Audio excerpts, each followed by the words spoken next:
Okay, welcome back. This channel is really about me, my life, things I've gone through, things I'm going through, my ways of navigating throughout life, my beliefs, my philosophies, all those things. And I hope something of this resonates. Today, I wanted to talk about control and more so the illusion of control. And I am terrible at letting go of control. I am so bad at it. And it takes me so long to release control. I don't think I've actually ever fully released control before because I always find myself trying to control something. In my life, I'm in sales and I talk all the time. And a lot of the questions I'm asked by whether it's the leadership of my company or people I report into is how are these deals going to come into the pipeline and when are they going to come? And it has led me to just, I don't know, it's really led me on a path of being so hyper vigilant all the time of the how and the when in reality, the how and the when of things isn't what I can control.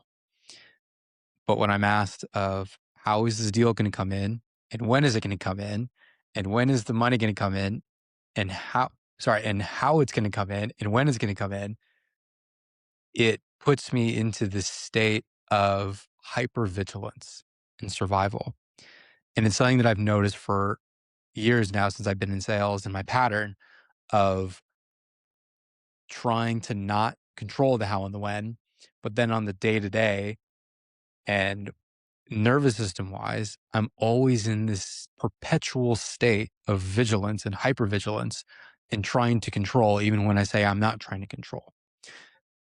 When like a deal is online, I'm like, oh, you know what? I don't care. If it comes in, great. If it doesn't come in, great. When in fact, I know I'm lying to myself because I'm trying to subconsciously still control it of like, okay, what are the things I can do even though I'm pushing this away? What are the things I can do to bring this deal in? What are the emails I can send? What are the case studies I can send? What are the data points I can send to help get this prospect across the line? When I need to more of just take the grip I have on the prospect, the deal, whatever it is, and just let go. Like that is something I'm actively really trying to work on. And it it's hard for me. I don't know. I always feel like there's something I can control. And then it also goes bigger than sales and it's more like esoteric of, like what is my purpose? And I keep trying to think, you know, maybe it's this. Maybe I'll be on a stage one day. Maybe I'll be here. Maybe I'll be there. Maybe it is sales. I don't know. But I keep trying to do the things where I'm like, oh, if I just do this or I learn this or I take this thing or I do this thing, I can kind of start to carve my path and control it. And I'm not saying that I can't do things to better my life or do things that I like, but it's under this underlying fear of I'll never get to where I'm supposed to go because I don't trust that there is a bigger play here, God, universe, source, whatever you want to call it, that is helping guiding me. And I can feel when I lose that energy of the guiding energy of just letting it go and letting God and the universe take over and just show me the way. And it's funny because when I do let go, at the rare times that I have, I'm always shown the way every single time in the most weird, synchronistic way I ever would have thought. But I keep trying to come back every time, even though when I'm proven that by life, I then doubt it. Because like I've created a lot of things in my life. I've created a lot of wealth. I've created a lot of opportunities and abundance and love in my life. There are still things missing that I would like. And so instead of focusing on what I've been able to cultivate, I then tend to focus on the lack. I'm like, well, because I don't have these things, the universe must not be looking out for me. God must not be looking out for me because I don't have these things. But when I get to then focus on the things I do have, the things I've been able to cultivate through my inner work, my energy work, all these things, then I can be very grateful about it. I'm like, oh, I can let go. That's where the deep breath comes in. Okay, I can trust. Look at all these things that life's given me. Look at all the love and abundance life's given me. Like, for example, like I have been the perpetual single friend in my friend group, in multiple friend groups, the perpetual single friend. There's not a problem with that. I've had a couple of different relationships in my adult life. It's fine. But I'm really, really looking, which is the key word, looking for my partner, looking for my person. And I've been given so much love and abundance in different areas of my life that even though I still haven't found my person, my partner, I then discredit everything that life has given me. And then I lose trust. And then I try to control, right? What can I go do? What event can I go do? Let me go to a bar with the boys. Let me see who I can go talk to and all these things. And it's this forcing energy that I do. And it makes me feel like I'm back at work. And I'm like, finding my partner should not feel like work, in my belief. Finding my person should not feel like work. It should feel like fun. And when I find myself in the area where I feel like I'm working and overworking and being hyper vigilant of being in the supermarket at Erewhon or wherever and being like, oh, is she my wife? Is she my wife? What about her? What about her? And I become so in my head that I lose the connection, one, to my body, because I'm so in my head, which I usually am. And two, I then immediately lose the trust in God, in life, in the universe. And I lose the trust that it's going to deliver everything I'm asking for. Again, whether that is a deal at work, whether that's a life partner, whether that's more love and abundance and opportunity. And again, it's these questions in the inner dialogue that keeps coming up of, again, sales, how's it going to come? When is it going to come? The partner, how is she going to come? And when is she going to come? Esoteric questions, my purpose. How is it going to come and when is it going to come? Right. And so I tend to keep focusing on those two questions, where those questions lead to more questions, one, and two, it leads to frustration and confusion and analysis paralysis. And I keep forgetting, out of the billions of souls on this planet and the billions and infinite scope of opportunity there is there, I'm closing out the door on God and the universe from coming in. I'm not allowing to receive because I'm not trusting in receiving. And I've also been really bad at receiving. But because I am losing trust in the universe, what I feel is that I'm losing trust in the universe, I then grip tighter. I'm like, okay, it's just me. Again, this is a limiting belief and a faulty thought of it is just me. I need to go make this happen. I need to go do something about it, which, yes, I still full wholeheartedly believe there is action required on my end to make things happen.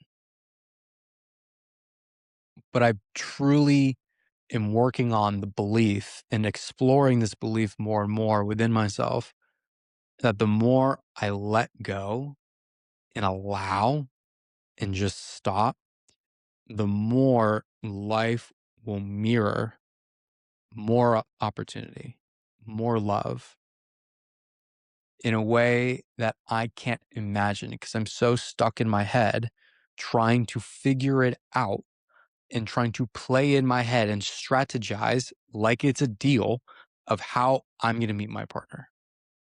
But then I step back and I think about it of like, how cool would it be if it came in the weirdest, wildest way where I was like, I could not have possibly done this. Like, what a story that will be, where I'm like, I could not have done that on my own. It came just like that in the most weirdest thing, just like a bunch of other opportunities that have as well. And I keep trying every day to soften that as much as possible. But then there's the comparison game, the comparison game of, again, being the single one in a friend group or seeing colleagues sell more deals than I do, or whatever the context is of, oh, well, they're doing something else that I'm doing, so I must be doing something wrong, right? Instead of like, no, this is Brian's way of doing this. This is Brian's way of getting more deals in the pipeline. This is Brian's way of finding and attracting a partner. This is Brian's way of doing business. This is Brian's way of doing X, Y, and Z. Where when I stop comparing and I can stop the mental noise, life becomes so much better, so much more peaceful. And I can just be and be so, so peaceful without worrying so much of the big picture and how everything's going to come together. I remember one of my teachers, his name is Jim George. He would say that if you had your whole life figured out, you would be so miserably bored. I remember when he told me that. He's like, what would you do if you had everything already all figured out?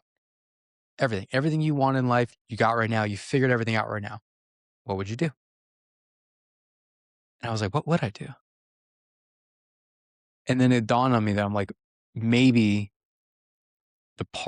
one of the reasons of why we're here is to experience the unknown, to experience life and not knowing everything and not having everything figured out. And just also not trying so hard too. And the grasping energy of just like, what if you don't have it all figured out? Right? Loosening the grip, being able to breathe, being able to chill. It's something that I have really struggled with probably for the past couple of years since I built my company, since the company failed, and a couple other things of, I don't know, just me going out and doing different opportunities in life and business and all these other things. And it's all worked out beautifully to the position where I'm at now. But again, that only comes when I can sit and trust and be. Yeah, just realizing when I'm on edge is probably one of the biggest things that's helped in my life. And when I say on edge, I mean, again, the grip and the tightening of the grip. And when I can learn how to soften, everything just feels better. It feels like just like warm butter. And you're like, it feels like a warm hug. And you're just like, oh, okay, here I am. Now what? And I'm cool being in that spot. It's been rare that it comes, but when it comes, oh, it feels amazing. And my other teacher, Wendy, she has always been the one to be like, how can you just accept what is? Just accept what is. Accept exactly where you're at right now. And soften it to that more and more of, yeah, like I have been single. I am single. Okay. Soften into that. Enjoy it more. Okay. I'm behind on quota a little bit. All right. Soften into that. Enjoy it more in the most weird way too. And so I don't know. The whole like control thing is so weird. Like there's like the invisible string theory and there's just so many other forces at play that the naked eye can't see. That like, what if I'm being set up for the best possible future ever with the love of my life and all the love and abundance and the opportunity and just everything turns out amazing. But what if it happens in a way that's greater than the level of my mind can predict it to? Because I truly believe that the human mind and the intellect of the human mind is the baseline of what we're able to accomplish. Meaning, the furthest that we can possibly think of what our future can look like and where we're at and where we're going to be and doing the things we do, I feel like that is actually more of the threshold in the maximum. I feel like what we can perceive, no, I'm saying this wrong. Sorry, I'm saying this wrong.